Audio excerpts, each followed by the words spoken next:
I cinched the emerald silk dress, an absolute splurge that was seriously doing a number on my credit card. Look, I justified it as my necessary pity shield, the only thing standing between me and the judgmental side-eye of the Hampton set. And trust me, being Eleanor Vance, acquisitions editor, and single mom who lives life on a strict budget, you learn to spot the pity glances from a mile away. So there I was, parked at table 19, literally in the nosebleeds, a million miles from the head table, sipping on some bubbly and fighting the dull, familiar ache of isolation. It felt like I was wearing a sign that read "Hard Luck Story." I was mentally checking off my list of excuses to bail when I finally admitted the quiet truth. I felt capped. My career was stuck in second gear, and I blamed the single mom life, but deep down, I resented that I'd traded ambition for stability. The whole gig was a wash, except for my daughter, Penny, who was absolutely living her best life twirling with the other flower girls. I just wanted to ghost. "You look like you're plotting an escape route," came a deep voice from right behind me. I nearly dumped my champagne flute.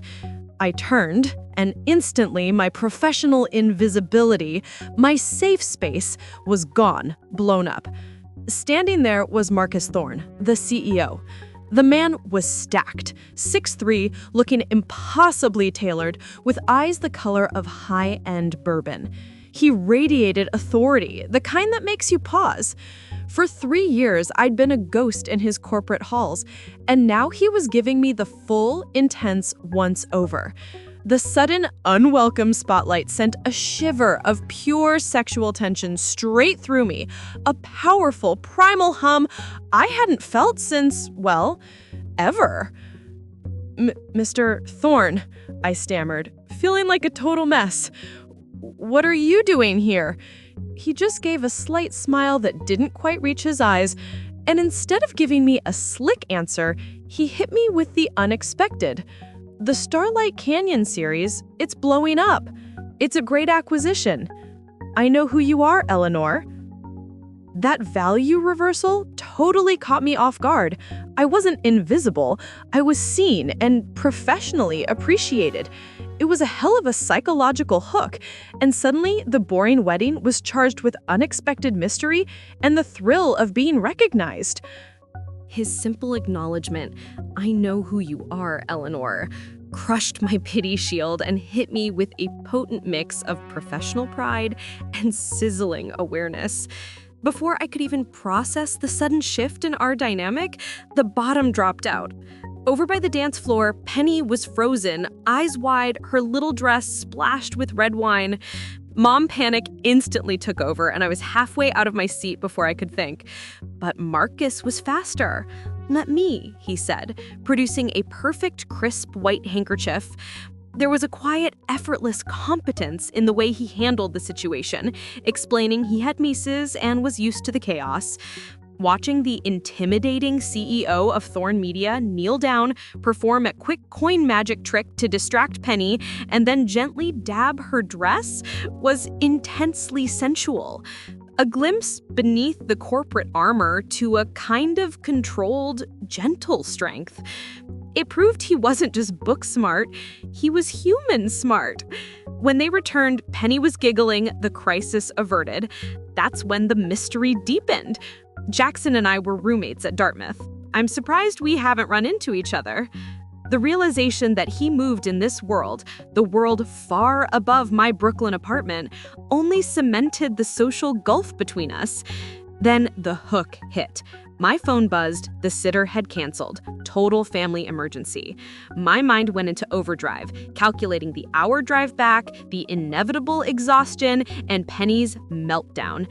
I was totally screwed. Marcus didn't hesitate. "I have a suite here at the Grand Harbor for the night. You and Penny should use it." It was a lifeline, but I was instantly suspicious. "I couldn't impose," I stammered, my old walls shooting straight back up. Power never comes without a price, and I knew that game. But Marcus was gentle, his face showing genuine concern. "It'll just sit empty otherwise. I'm crashing with Thomas and his friends at the family place." It was the perfect, plausible excuse, making the suite feel like a logistical necessity, not a seduction tactic. This forced proximity was already making my heart pound. Then the photographer showed up, calling out tearfully, "Let's get one of the happy couple." Before I could jump in and set the record straight, Marcus's hand found mine under the table, a thrilling, grounding weight. He leaned in, his breath warm near my ear, whispering the line that would change everything. "Pretend I'm your husband tonight, just for the wedding. It'll be easier than explaining, and I've seen the pitying glances when they think you're not watching." He used my vulnerability, my deepest shame, as his weapon. My rational brain screamed, "Inappropriate, boss!"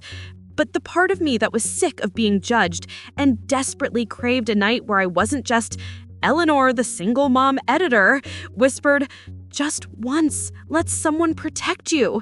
I heard myself agree, and as he put his arm around my waist for the photo, the pressure of his hand was a promise of a complex, sensual new reality. The decision to lie for the camera and the resulting proximity hit me like a shot of cheap whiskey, unexpected and strong. Within the hour, the charade was in full swing. The lie wasn't just about pity now, it became my strategic choice, especially once I spotted Daniel Holt, our editorial director and Marcus's rival, watching us from the doorway with a sneer. Marcus played the role of doting husband with a confidence that was disarmingly sensual. His hand rested lightly but possessively on the small of my back as he guided me through conversations with New York's elite. He didn't just introduce me, he elevated me, calling me the brilliant editor who keeps Thorne Media's bestseller list stacked. The danger of the pretense was offset by the intoxicating feeling of power it gave me. On the dance floor, we maintained a respectable distance, professional for the onlookers, but our eyes locked with an intensity that was anything but. I murmured, half teasing, "You're surprisingly good at this, at pretending." He spun me a fraction closer, the heat of his body a sudden, shocking anchor. Who says I'm pretending? The question wasn't flirtation, it was a psychological grenade, detonating the walls I'd so carefully constructed. I scrambled to change the subject, bringing up the history between him and the groom, Thomas. Marcus's face momentarily clouded. He spoke vaguely about how success changes relationships, how people start to expect things or assume you've changed. He dropped his voice to a low, intimate register. "That's why this is refreshing. You don't treat me like I'm made of money." That single, vulnerable line, the shared humanity he revealed, was a potent rehook, proving he was seeking something real beneath the facade, just as I was. As the reception wound down, I gently pulled away, noting Penny's wide yawn. I should get her to the suite, I told him, already feeling the inevitable crash back to reality. Marcus simply handed me the keycard to the presidential suite, instructing me to take my time. After settling an exhausted Penny, who thought the massive accommodation was a princess castle, I was left alone in the glittering expanse, feeling desperately out of place. A soft knock brought Marcus to the door, his bow tie undone, looking less like a CEO and more like a pirate, a stunning image of controlled chaos. He claimed he needed his overnight bag, but he lingered, standing in the hallway, respecting the boundary I hadn't even clearly set. I forced the question out.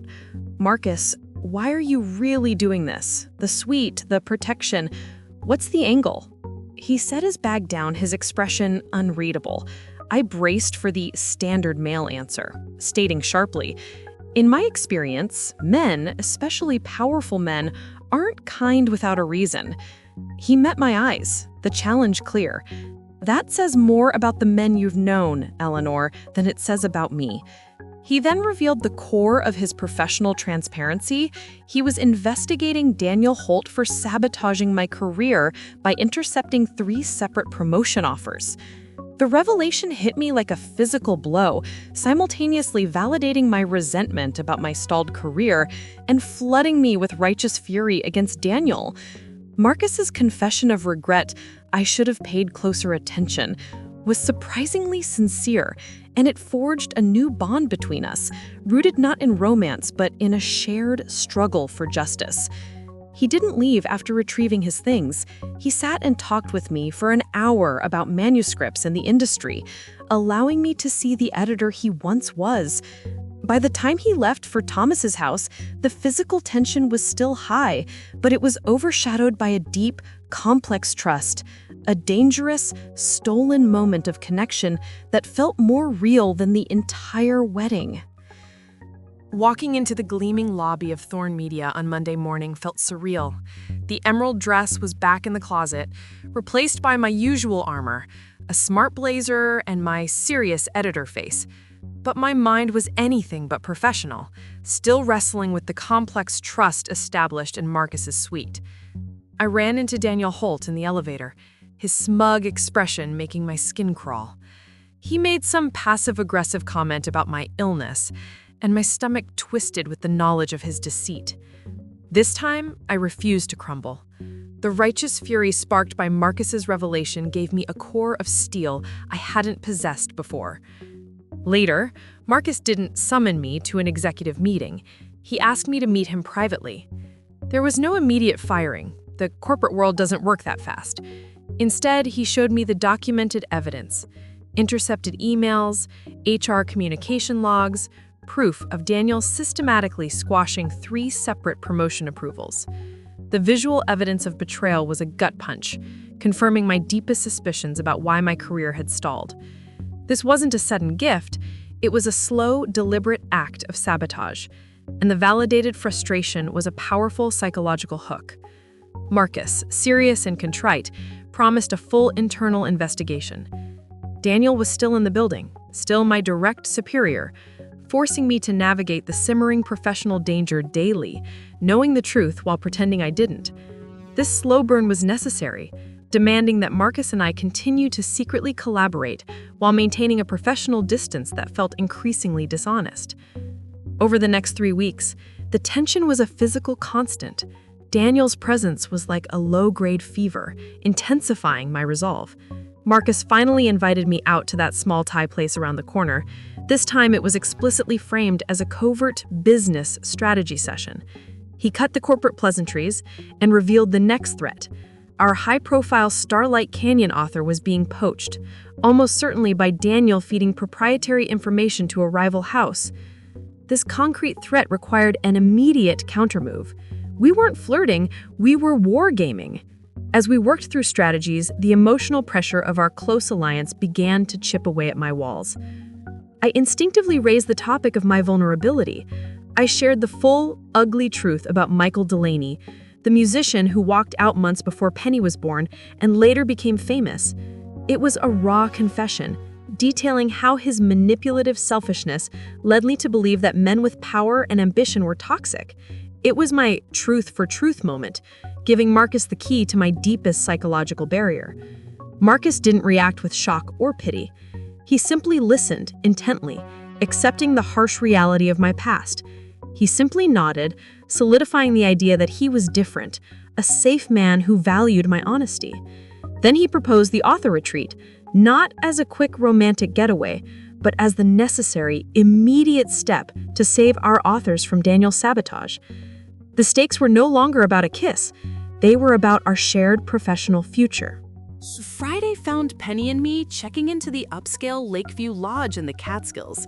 The autumn colors a beautiful backdrop to my escalating professional stress. The energy was electric. This retreat was war.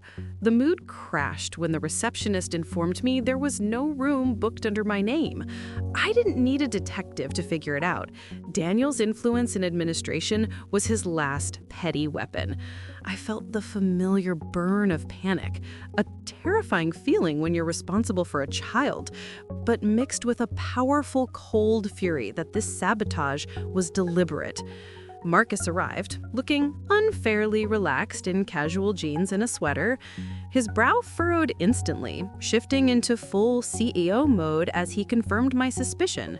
It wasn't a mistake, Eleanor. It was a move. He quickly turned to the desk, asking about his own presidential suite. When he confirmed it was a large 2-bedroom unit, he didn't demand I stay. He simply eliminated my choice. "You're not driving 3 hours back to the city tonight. You and Penny are staying in the suite." But here was the key difference. I watched him quickly call the front desk again, firmly requesting they find him a cot or any other single room on a different floor. When the answer was a definitive no, due to the fully booked retreat, he turned back to me. "I'll take the sofa, Eleanor. No discussion. We need to be here to counter Daniel, and I need you rested." By taking the less comfortable option, he respected my autonomy while securing my presence, completely diffusing the inappropriate boss tension. My walls, which had been shooting up high due to the fear of the unknown, were gently lowered by his deliberate self-sacrifice. Penny's sheer joy at the idea of a sleepover with Mr. Magic Man made the arrangement feel like an innocent, necessary convenience. We went down to dinner, and the air was thick with tension. I subtly pointed out Daniel, who had just arrived, his eyes full of dangerous calculation as he watched us. Marcus just leaned in. "Let him watch. We have nothing to hide." He was wrong, of course. We had a massive lie, but the assertion was thrilling. The real test came when Eleanor Winters, the literary icon of Thorne media, approached our table. I nearly choked.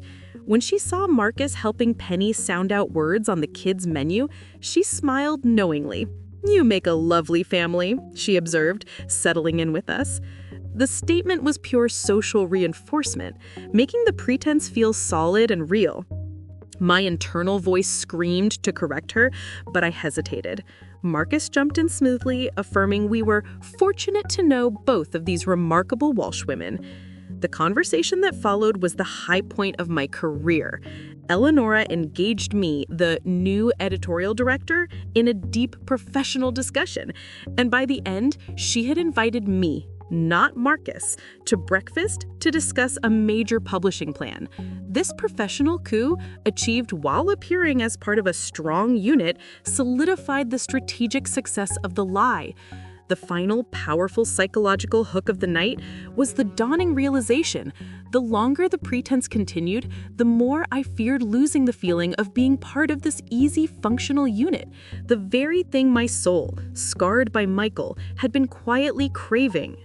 Later that night, with Penny tucked away in the suite's second bedroom, the air in the opulent living area was thick with unspoken tension. I stood by the massive windows, gazing at the moonlit lake, trying to rebuild the professional walls that had been utterly compromised at dinner. Marcus approached, holding a glass of whiskey, and the proximity was a silent question. "You never answered my question," he said quietly, bypassing small talk, "about whether you think I'm pretending." I felt the heat rise, knowing this was the moment. "I don't know what to think, Marcus," I admitted, my voice strained. "One moment, you're my boss. The next, you're family." I laid out the core psychological truth, the professional risk, Daniel's vendetta, and the simple, terrifying fact that I was attracted to him. Marcus set his drink down and closed the distance between us, his usual CEO mask completely gone. His face was unguarded, vulnerable. "Have you considered that all those things might be equally genuine?" He spoke with an intense, raw honesty, connecting his attraction to the things I was most proud of, my fight for my authors and my strength as a mother. "You're extraordinary, Eleanor." I shook my head, fighting the seductive pull. This is exactly what I was afraid of. Our professional relationship is complicated enough. But he was relentless, his voice softening into a dangerous whisper. "Or are you afraid of trusting someone again, after Michael left you to raise Penny alone?" The observation was too accurate, slicing through my defenses. He reached for me, the emotional pressure rising to an unbearable peak, and I knew the first kiss was inevitable, the point of no return. Our lips were inches apart, the air charged with sexual energy, when a tiny, sleepy voice broke the spell. "Mommy, I had a bad dream." Penny appeared in the doorway, instantly fragmenting the highly charged moment. Marcus didn't react with frustration.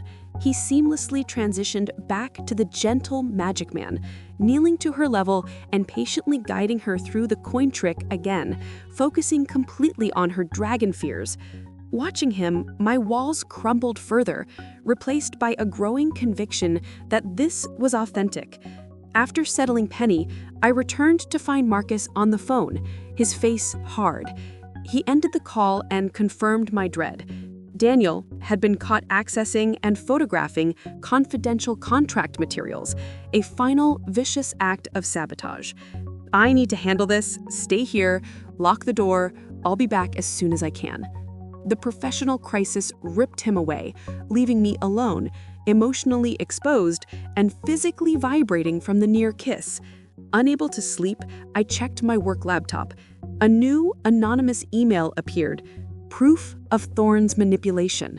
My blood ran cold. The message was brief and chilling. Ask Thorne about our Dartmouth wager. Ask him how much money he stands to win by getting you into his bed. A friend. The accusation landed like poison. It was a perfectly targeted trust test, using a potential half-truth to undermine the absolute trust I had just started to build.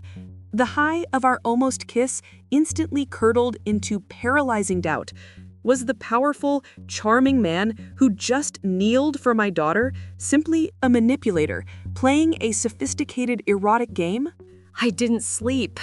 The email, the serpent's whisper about a Dartmouth wager, cycled endlessly against the memory of Marcus's warm hand and his honest eyes. The cold light of dawn brought a fierce, clarifying resolution. I was a single mother. I couldn't afford to be naive, and I definitely couldn't afford to be wrong. Michael Delaney had taught me that charm and ambition are often just tools for manipulation. Even if the bet was old, the calculated malice of Daniel's email succeeded in hitting the core of my trauma, the fear of being used, of being an object in a powerful man's game. My walls, which had been gently lowered by Marcus's kindness, shot back up with steel reinforcement. This wasn't panic, this was pure self-preservation. I quietly packed Penny's bag. She was safe, she was sleeping, and I needed distance to assess the risk without the dangerous, seductive heat of Marcus's presence clouding my judgment. I left a brief note, simple and cold, confirming we had left early due to a family emergency. I didn't mention the email. My silent retreat was a calculated move to regain control and force the confrontation back onto my turf, away from the intimacy of the suite. The drive back to Brooklyn was agonizingly quiet. The moment I arrived, I felt a knot of guilt form in my stomach. I had fled before giving him a chance to defend himself, before the truth could complicate my perfectly constructed theory of betrayal. Monday morning brought the corporate chaos I'd expected, but the reality was a blow I hadn't prepared for. The chief financial officer, her face grim, announced the news. Marcus Thorne was in serious condition at Manhattan Memorial following a car accident on the mountain roads, likely caused by black ice. My world tilted. The details filtered in, critical but stable, but all I could think was that he had been driving back early, probably because of me, because of my abrupt, cold departure. My psychological focus instantly shifted from his potential betrayal to my profound regret. The chance to hear the truth, to choose to trust, had been violently stolen. I tried to visit the hospital, but without being a listed family member, I was politely turned away. The painful reality was laid bare. The pretend family wasn't real, and I was just an editor who hadn't even given her CEO the benefit of the doubt. The internalized guilt was a crushing weight, fueling sleepless nights and the terrible knowledge that I had chosen fear when he had chosen honesty. 4 agonizing days later, the waiting room meetings and contracts blurred into one sleepless haze. Just when I thought the guilt might suffocate me, my assistant announced a visitor, Catherine Hayes. She had Marcus's strong bone structure and the same bourbon-colored eyes, but her expression was pure ice, the look of a family gatekeeper. She didn't offer comfort, she offered a direct path.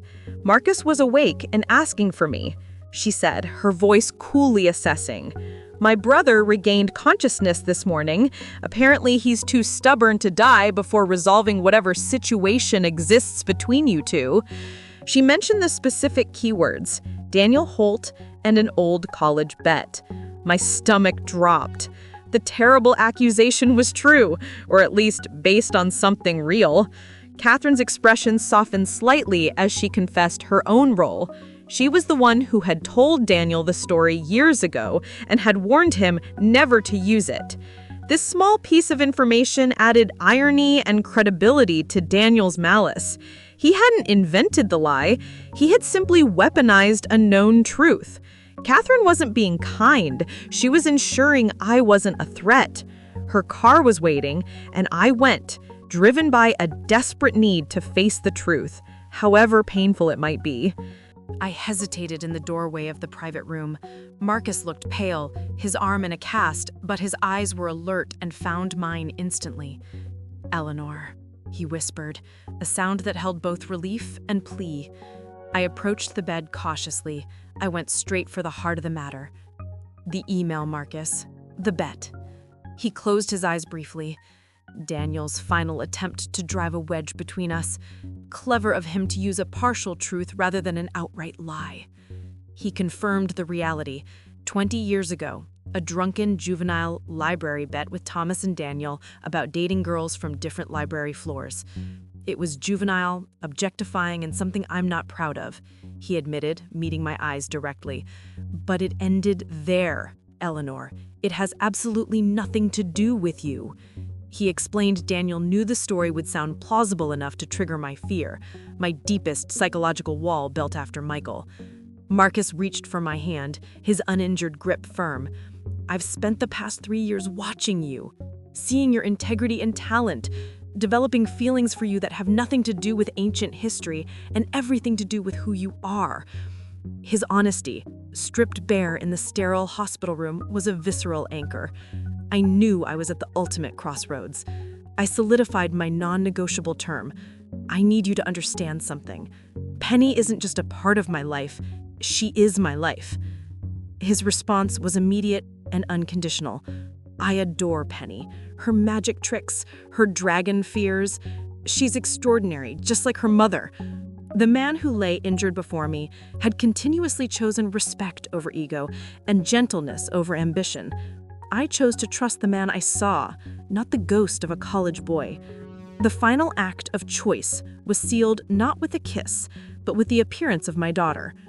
A quiet knock announced Penny, who had insisted on making the magic man a get-well card.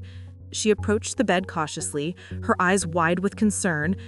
"Mr. Thorne, does it hurt a lot?" Marcus's face lit up, his exhaustion momentarily forgotten. "Less now that you're here," he said, accepting the glitter-covered card with exaggerated wonder. Watching the powerful CEO, my boss, my almost lover, engage with Penny, not as a complication, but as a source of genuine delight, erased the last of my doubt. This was the secure attachment I'd feared risking, a connection that encompassed all three of us. 6 months later, the chaos had smoothed into routine. I was permanently the editorial director, having earned the position through relentless work, not favoritism. Standing on the terrace of Marcus's Hamptons home, I watched him chase a laughing Penny across the beach. The dazzling engagement ring on my finger was proof that our pretend marriage had become profoundly real. Eleanor Winters approached with champagne in hand, confirming what we both knew. I saw this coming from that first dinner at the retreat. He's good with her. That's rare, you know? A man who truly sees a child as a gift, rather than a complication. That evening, with Penny asleep in her new star-filled room, Marcus and I stood together. The emotional tension had matured into quiet, profound intimacy. "Any regrets?" he asked, drawing me close. I thought of the circuitous, painful route we'd taken. The lonely wedding, The corporate sabotage, the hospital scare, all born from a silly college bet and my protective fear. Just one, I said, looking up at him with the mischief of a woman who is finally, securely loved. That we didn't practice our husband-wife pretense more thoroughly before making it official. He laughed, a deep, honest sound. I believe we have a lifetime to perfect that particular performance. As his lips found mine under the moonlight, I knew the pretense wasn't a lie we told the world. It was the unexpected path to our truth.